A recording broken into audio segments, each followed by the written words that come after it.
నమస్తే అండి. నా పేరు నాగబాబు, కాకినాడ జిల్లా నుంచి మాట్లాడుతున్నా. నేను కాపు నాయకుడిని. ఈరోజు నేను నా జాతి కోసం నేను మాట్లాడుతున్నా. అయ్యా కొడిదల వెంకట్రావు గారు, అంజనమ్మదేవి పిల్లలారా, మెగా సోదరులారా, శిరస్సు వంచి మీకు నమస్కారం. ఏ కుటుంబంలో అయినా ముగ్గురు అన్నదమ్ములు రాజకీయంగా ఉండటం అనేది చాలా అరుదుగా వస్తుంది. అది మా జాతిలో రావటం మా అదృష్టంగా భావిస్తున్నాం. ఇక మీ కుటుంబం అయితే గుప్తదానాలకి మీకు ఎడమ చేతికి వెంపు లేదంటారు, అలా చేశారు. నేను కోరేది ఏమిటంటే మిమ్మల్ని మా జాతి ఉన్న హక్కుల్ని ఒక్క జనాభా శాతం ఎక్కువ అని చెప్పి పెన్న పోటుతో తీసేశారు. ఆ రోజు సరైన ఇన్ఫ్లుయెన్స్ చేసి నాయకులు లేకపోవటం మా దౌర్భాగ్యం.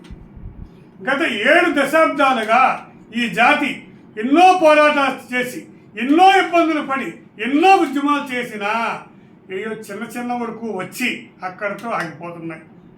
ఇప్పుడు మా అదృష్టం మెగా కుటుంబం మీదే ఉంది. మా యొక్క సమస్య తీర్చడానికి పవన్ కళ్యాణ్ గారు మొన్న ఎలక్షన్ల ముందు ఎప్పుడో సభలో పెద్దన్న పాత్ర పోషించండి అన్నాక ఆయన అద్భుత విజయం అయిన తర్వాత ఏ రాష్ట్రంలో, ఆంధ్రప్రదేశ్ రాష్ట్రంలో ఏ కాపు నాయకుడు నోరు ఇప్పటాకి భయపడుతున్నాడు.